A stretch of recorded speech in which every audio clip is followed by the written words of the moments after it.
Everyone, তোমরা কেমন আছো? আশা করছি ভালো আছো। তো বড়দেরকে আমার প্রণাম জানাই আর ছোটদেরকে অনেক অনেক ভালোবাসা।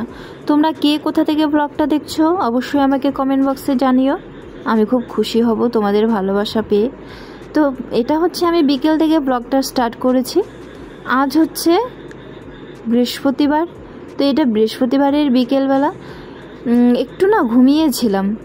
সবাই আমরা খাওয়া দাওয়ার পর বাড়িতে ঘুমোই, তো আমিও ঘুমিয়েছিলাম। গুনগুনও ঘুমাচ্ছে দেখতেই পেলে। আর ওই জানলার সামনে বসে না জানলার সামনে বসে কিছু টাইম আকাশ দেখলাম আর ওই মার অপেক্ষা করছিলাম। মা হচ্ছে অনেক দিন পরে আসলো, জানো, অনেক দিন ধরে আসবে আসবে ভাবছিল, বাট আসছিল না। আমি ফোনে কথা বলছিলাম যে মা আসো আসো, বাট মা হচ্ছে আমাকে 3বার ডেট দেওয়ার পর আজকে আসলো। তো যাই হোক, মা দেখো অনেক কিছু নিয়ে আসছে। এখানে জিলাপা এনেছে, তারপরে কলা এনেছে, আর এনেছে কুমড়োর ডগা। বুঝেছো, কুমড়োর ডগাটা প্যাকেটটা না ওই পাশে রাখলাম, দাঁড়াও তোমাদের দেখাচ্ছি। তো গুনগুন সবেমাত্র ঘুমের থেকে উঠেছে, তো যার কারণে মার কাছে যেতে পারছে না। তো মার খুব গরম লেগেছে। মাকে বললাম তুমি ফ্যানের সামনে বসো, আগে ঠান্ডা হয়ে নাও। তো মা আর কি ওই বসে আছে। তো দেখো গুনগুন সোনা ঘুমের থেকে উঠেছে বলে যাচ্ছে না, তো মা ওকে ডেকে নিচ্ছে। তো জানো, মা আসলে একটা মনের মধ্যে আলাদাই একটা অনুভূতি জাগে, তাই না? অনেক একটা হালকা লাগে নিজেকে। সেটা শুধু আমার না, সেটা প্রতিটা মেয়েরই। বিশেষ করে যে সমস্ত মেয়েদের বিয়ে হয়ে যাওয়ার পর মা আসলে অনেকটাই হালকা মনে হয়।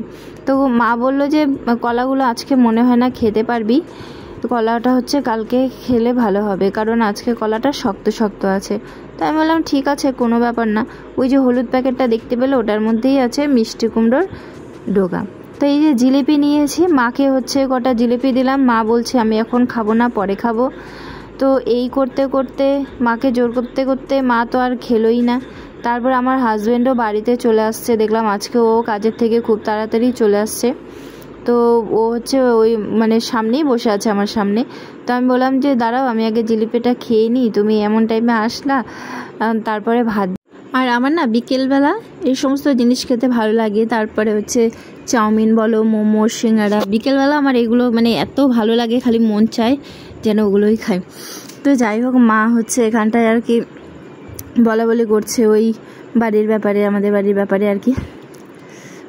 তো এদিকে দেখো না, গুনগুন হচ্ছে ও জিলিপি খেতে ভালো লাগছে মনে হয়, আমার কাছ থেকে বারবার আর কি খাচ্ছিল আর কি একটু একটু করে। ও এবার আর কি ফার্স্ট টাইম জিলাপি খাচ্ছে। এর আগে মা একদিন আমাদের বাড়িতে আসলো, যখন রথযাত্রার দিন আমাদের বাড়িতে যখন হচ্ছে কৃষ্ণ সেবা হলো না, ওই তখন আসছিল, তখনও কিন্তু অনেকখানি জিলাপি এনেছিল।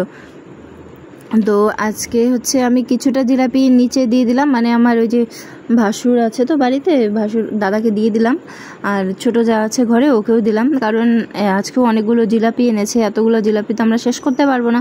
তো সবাইকে দিয়েই আর কি ভাবছি যে শেষ করে দেবো। আরে জানো, আজকে না গরমটা পড়েছিল, সেই সকালবেলা থেকে এত গরম পড়েছিল, কিন্তু বিকেলবেলা ওয়েদারটা একদম ঠান্ডা হয়ে গেল। খুব সুন্দর হাওয়া আসছে ঘরে, সন্ধে প্রায় হয়েই আসছে। আর মা ওই গরম নিয়েই কথা বলেই যাচ্ছে। এই দেখো কুমড়োর ডগাটা, তোমাদের বললাম না যে একটু পরে দেখাবো। এই যে কুমড়োর ডগাটা, এটা কিন্তু আমাদের বাড়িতেই হয়েছে, জানো, খুবই টেস্টি লাগে জানো। কুমড়োর ডগা ওই রসুন ফোড়ন দিয়ে খেতে না আমাদের তো ভীষণ ভালো লাগে। চটচটি বানায় আলু বেগুন দিয়ে। তো তোমাদের দাদাভাইও বেশ ভালো লাগে, আর বিশেষ করে তাজা জিনিস তো আরও স্বাদ লাগবে, তাই না বলো? এটার মধ্যে কোনো সার দেওয়া নেই, একদম পিওর। তো আমার ছোটো যা বলছিল যে মাসিকে আমি হচ্ছে চা করে দেব। তো এদিকে হচ্ছে ও চা করে দিয়েছে আর মুড়ি মেখে দিয়েছে। শাশুড়ি মা আর আমার মা বসে খাওয়া দাওয়া শুরু করেছে। আর এদিকে দু ভাই বোন না ঝগড়াঝাটি করছিল।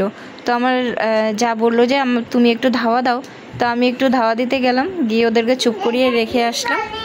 আর এসে দেখো যাকে পড়াচ্ছিলাম তার কাণ্ডকীর্তি দেখো, এসে দেখি ঘরেও নেই। তারপরে ক্যামেরা করতে করতে দেখি ও হচ্ছে দরজার পেছনে। আমি বলি কি করছে? এখন দেখি ওর হাতে কলা, কারণ ওকে হচ্ছে কলাটা খেতে না করেছিলাম, কারণ কলাটা আজকে খেলে না কষ্টে কষ্টে লাগবে। তো আজকে বললাম যে কালকে খেলে ভালো হবে। ও কলা নিয়ে খাওয়া শুরু করে দিয়েছে, জানো। দেখো কি অবস্থা। ও ভাবছে আমি ওকে দেখতেই পাইনি, কিন্তু আমি না ভিডিও করতে করতে দেখি ও এই সমস্ত করছে, লুকিয়ে লুকিয়ে কলা খাচ্ছে। তো আমি বললাম যে কলাটা কীরকম আছে, বললো যে না কষ্টে নেই, খাওয়া যাচ্ছে। তো দেখো কি অবস্থা। তো মানে কলা ভালোবাসে, এও ভালোবাসে, গুনগুনও ভালোবাসে, টানটানও ভালোবাসে। তো যাই হোক বন্ধুরা, আমি যা যা করি আমার লাইফে সবই তোমাদের সঙ্গে শেয়ার করি। এভাবেই আমাকে ভালোবাসা দিও, আমাকে সাপোর্ট করো, অনেকটা ভালোবাসা দিয়েছো তোমরা, আমার এভাবেই সাথে থেকো। সকলকে জানাই নমস্কার, সাথে থেকো, সুস্থ থেকো তোমরা।